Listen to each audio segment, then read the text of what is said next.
Khusus Papua tidak terasa sudah 13 tahun saja ya. Dan pastinya banyak sekali hal yang positif dan juga tantangan daripada keadaan atau kondisi otonomi khusus ini yang akan kita bahas di Coffee Break kali ini. Dengan tema kita yaitu tumbuhkan komunikasi positif untuk Papua.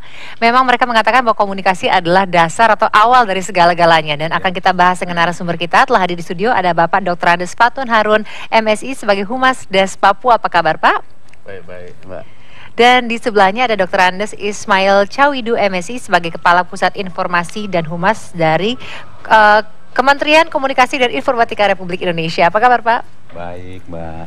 Kita akan membahas satu hal yang memang mengenai komunikasi, memang sangat penting. Namun sebelumnya mungkin Pak Fatan bisa menceritakan dulu mengenai kebijakan. Ini kan ada Des Papua ya. Tolong diceritakan mengenai kebijakan Des Papua dalam hal pengelolaan Papua sendiri seperti apa Pak? Terima kasih Mbak. Jadi ada 3 pilar yang menjadi acuan dalam pengelolaan Papua. Yang pertama adalah NKRI, yang kedua otonomi khusus, dan yang ketiga adalah percepatan pembangunan di Papua dan Papua Barat. Yang pertama NKRI, artinya di sini bahwa pengelolaan Papua itu harus dalam kerangka NKRI. Jadi kalau ada sementara pihak yang masih bicara tentang pemisahan diri dari NKRI, maka itu harus kita eliminir dan kita buang jauh-jauh gitu. Karena NKRI ini adalah sesuatu yang sudah final. Jadi kalau ada pihak yang tidak puas misalnya, maka perlu kita ajak agar supaya sama-sama membangun Papua untuk kesejahteraan rakyatnya. Kemudian pilar yang kedua itu adalah otonomi khusus, sebagaimana yang ada di dalam Undang-Undang Nomor 21 Tahun 2001 tentang otonomi khusus bagi Provinsi Papua dan Papua Barat. Jadi pada prinsipnya dan semangatnya itu otonomi khusus adalah untuk mengelola Papua secara komprehensif, adil, demokratis, dan bermartabat. Jadi kita ingin mengangkat derajat dan martabat masyarakat Papua agar supaya masyarakat Papua itu bisa menjadi pelaku pembangunan. Kemudian juga pemerintah itu telah mengucurkan dana yang bisa dikatakan besar jumlahnya, dan ini adalah untuk kegiatan-kegiatan agar supaya masyarakat Papua itu menjadi sejahtera. Kegiatannya di antara lain adalah pembangunan infrastruktur, peningkatan pendidikan, kemudian pelayanan kesehatan, pemberdayaan ekonomi rakyat, dan satu hal lagi itu adalah perlakuan khusus untuk masyarakat asli Papua ini. Oke, jadi mendapatkan seperti semacam affirmative action mungkin? Iya, affirmative action, betul.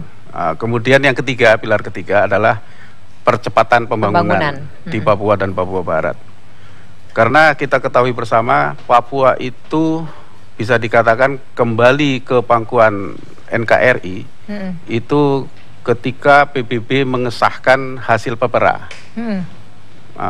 Ini terjadi pada tahun 69, yang berarti kalau Indonesia itu merdeka tahun 45, maka 24 tahun kemudian ini Papua kembali ke NKRI.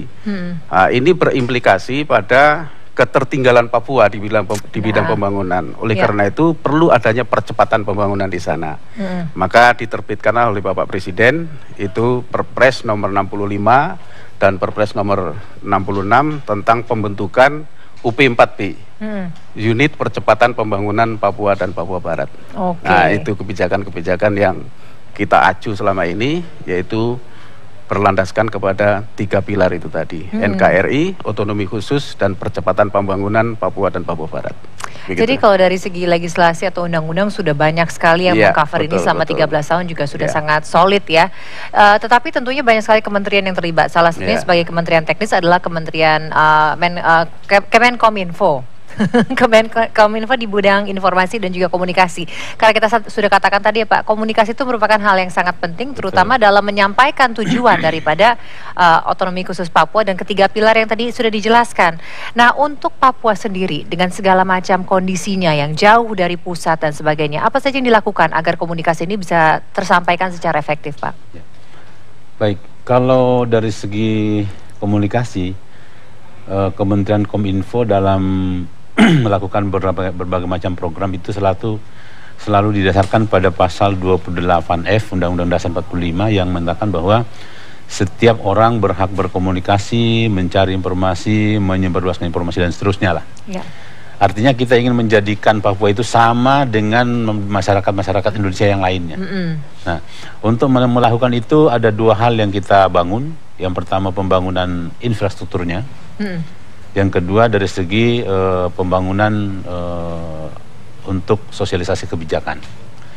Dari segi pembangunan infrastruktur itu kita untuk Papua sampai 2016 kita akan selesaikan pembangunan proyek Palaparing dengan membangun 2.134 km kabel. Kemudian itu dengan biaya kurang lebih 21, sekian juta US. Palaparing ini mencakup daerah mana saja, Pak? Untuk Papua saja. Oh, untuk Papua Kalau saja. yang lain kan sudah, ya, Papua saja. Kemudian itu sebagai sarana untuk berkomunikasi kan harus ada, namanya fix line. Kemudian kita juga ada proyek Desa Dring, di mana semua desa itu bisa terhubungkan dengan fix line. Juga ada proyek Plik and Plik mobile internet kecamatan. Ya. Setiap kecamatan bisa terhubung dengan internet. Ya. Itu semua kita akan lakukan semua di Papua. Itu dari segi infrastruktur. Kemudian dari segi penyiaran juga sama, di sana juga tetap kita fasilitasi bagaimana bisa beroperasinya RRI dan TVRI, sehingga penyebaran informasi bisa terus terjadi di sana. Kemudian dari segi kebijakan sosialisasi, artinya masyarakat Papua juga harus bisa mendapatkan informasi sebagaimana masyarakat lain. Betul. Di Indonesia. Jadi dari segi pelaksanaan sosialisasi kebijakan, Kominfo secara rutin itu melakukan kunjungan-kunjungan sana, bahkan sampai ke daerah-daerah terpencil, ya, sampai ke Bopendigul, itu kita bisa berkomunikasi langsung dengan masyarakat. Itu maksudnya adalah bagaimana kita menyampaikan kebijakan yang dari pusat, tapi kita juga menangkap feedback dari mereka maunya apa. Jadi bersifat dua arah ya komunikasinya ya. Iya. Tentunya diharapkan dengan komunikasi yang lancar bisa menghindari namanya miskomunikasi. Jadi seperti kata Bapak Fatan tadi, jadi manakala memang ada pihak-pihak mungkin yang tidak sesuai dengan kesepakatan atau keinginan kita dari awal itu menjaga keutuhan NKRI, dengan komunikasi yang lancar semoga diharapkan semuanya bisa on the same page ya Pak ya, jadi bisa efektif. Dan tadi juga dikatakan sudah banyak sekali yang dilakukan untuk percepatan pembangunannya juga ya. Akan kita bahas lebih detail lagi ya, dan tentunya kita ingin mengetahui juga mengenai tantangan pasti tumbuhkan komunikasi positif untuk Papua. Nah, di segmen sebelumnya saya menjanjikan kepada para pemirsa untuk kita bisa menganalisa mengenai kendala ataupun tantangan yang dihadapi serta bagaimana jalan keluarnya, tentunya bisa sebagai sebuah lesson learn yang bisa di-sharing kepada para pemirsa. Kepada Pak Fatan terlebih dahulu mungkin bisa diceritakan pengalaman, kendala, tantangan itu untuk pelaksanaan pengelolaan Papua itu seperti apa sih Pak? Ya, kalau mengenai kendala itu sebetulnya banyak. Tapi ada satu hal yang seakan-akan ringan ya, tapi ini penting sekali, yang bisa menghambat secara psikologis, yaitu ketika dalam rangka mengelola Papua atau membangun Papua, katakan teman-teman kita dari Jakarta itu melihat Papua itu dengan kacamata Jakarta gitu. Jadi kadang-kadang ketika membuat perencanaan itu menjadi tidak pas. Jadi hasil-hasil pembangunan yang diterapkan di sana itu kurang sesuai, kurang dibutuhkan oleh masyarakat Papua itu sendiri begitu. Kemudian sebaliknya, saudara-saudara kita dari Papua itu kadang-kadang juga melihat teman-teman kita dari Jakarta itu juga dengan kacamata Papua gitu. Jadi ini juga kurang pas juga.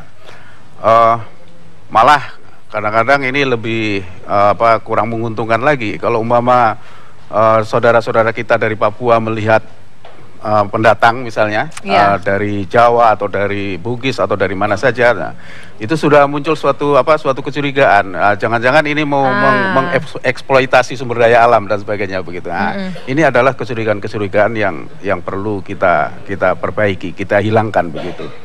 Kemudian satu lagi soal trust ya, soal merasa berbeda ini. Kadang-kadang saudara-saudara kita dari Papua itu merasa dirinya itu berbeda dengan saudara-saudaranya yang dari sebelah barat begitu. Karena mungkin mereka itu kulitnya relatif lebih hitam, kemudian rambutnya keriting dan sebagainya. Padahal bentuk-bentuk semacam ini kan juga ada di Maluku, juga ada di Nusa Tenggara Timur. Nah, ini kadang-kadang secara hitam. Ya. Di dataran Jawa juga ada ya Pak ya. Cuma rambutnya kurang keriting.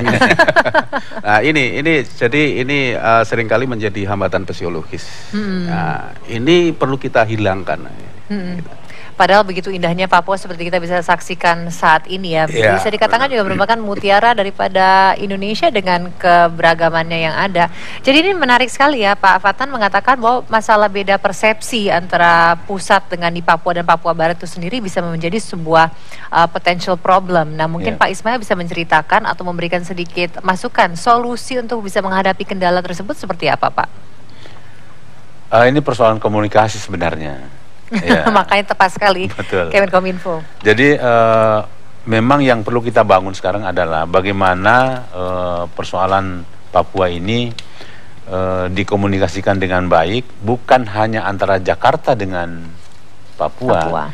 Tetapi masyarakat di luar Jakarta pun juga harus kita bangun persepsinya bahwa sesungguhnya kita semua itu mencintai Papua. Ya, itu persoalan kita. Jadi kalau saya sudah mendengar banyak bupati yang melakukan kegiatan-kegiatan yang berorientasi kepada bagaimana mencintai Papua, itu sudah satu kegiatan yang sangat positif. Jadi misalnya pimpinan-pimpinan di Sumatera, di Kalimantan, di Sulawesi bicara tentang Papua, bagaimana cinta mereka Papua. Itu satu bagaimana menumbuhkan kecintaan itu positif sekali dari aspek komunikasinya, sehingga terjadi semacam asimilasi komunikasi antara dua hal itu. Jadi jangan hanya dihotomikan seperti tadi itu, bahwa antara Papua dengan Jakarta dengan Papua. Indonesia ini kan luas, ya, dan beragam ya Pak ya, sehingga kalau orang semua bisa melihat bahwa betapa banyak dan betapa besar potensi yang kita miliki di Papua, termasuk potensi di bidang olahraga misalnya, kan itu luar biasa prestasi. Termasuk potensi bagaimana anak Papua bisa ternyata memenangkan di dunia internasional pada saat terjadi Olimpiade Matematika. Itu kan dari sana. Ini hal-hal seperti ini yang harus dikembangkan terus, komunikasi positifnya dikembangkan terus, sehingga yang ada adalah Papua itu adalah sesuatu yang sangat baik ya untuk dikomunikasikan, bukan kejelekan-kejelekannya yang di. Jadi memang ini merupakan tanggung jawab kita juga ya Pak untuk bisa shift pandangan kita, jangan hanya melihat dari segi itu saja, tapi coba kita melihat dari persepsi yang lain ya. Bukan tanggung jawab Menko Polhukam semata-mata, bukan komunikasi, tapi tanggung jawab masyarakat secara keseluruhan terhadap bahwa kita itu sebenarnya punya saudara yang ada di timur sana itu yang memerlukan perhatian kita semua. Seperti itu yang dibangun komunikasi positifnya. Oke, baik. Jadi memang seperti itu, Mirsa, merupakan tanggung jawab dari kita semua ya untuk bisa merangkul semua saudara-saudara kita untuk menjaga keutuhan NKRI. Dan kemudian tuh Pak Fatnan, saya ingin menanyakan, tadi kan sudah diceritakan mengenai kebijakan daripada Des Papua yang mengacu kepada 3 pilar. Nah, mungkin bisa diceritakan hasil-hasilnya apa saja yang sejalan dengan otonomi khusus, dengan NKRI, dan juga untuk percepatan pembangunan. Tapi jangan dijawab dulu, karena kita harus break sesaat lagi. Saya akan memberikan waktu untuk Bapak untuk mempersiapkan merancang jawabannya. Dan nantikanlah jawaban daripada Pak Fatnan sesaat lagi, tentunya hanya di Coffee Break. Komunikasi yang positif untuk Papua. Sudah banyak sekali kita bahas tadi mengenai betapa pentingnya komunikasi yang efektif dan juga lancar. Dan sekarang seperti janji saya ingin mengetahui mengenai keberhasilan dan juga pencapaian-pencapaian apa saja yang telah terjadi di Papua berdasarkan 3 pilar yang disebutkan tadi ya Pak ya. Dari segi NKRI-nya, otonomi khusus dan juga percepatan pembangunannya. Silakan Pak Fatnan. Ya, sebetulnya kalau hasil-hasil yang sudah dicapai itu cukup banyak. hanya kurang diekspos gitu. Nah, ini komunikasi lagi ya Pak ya, penting iya. ya untuk mensosialisasikan. Jadi kalau dari sisi Des Papua, Kemenko Polhukam itu mengelola dari sisi politik, hukum dan keamanannya. Kalau dari sisi politik misalnya,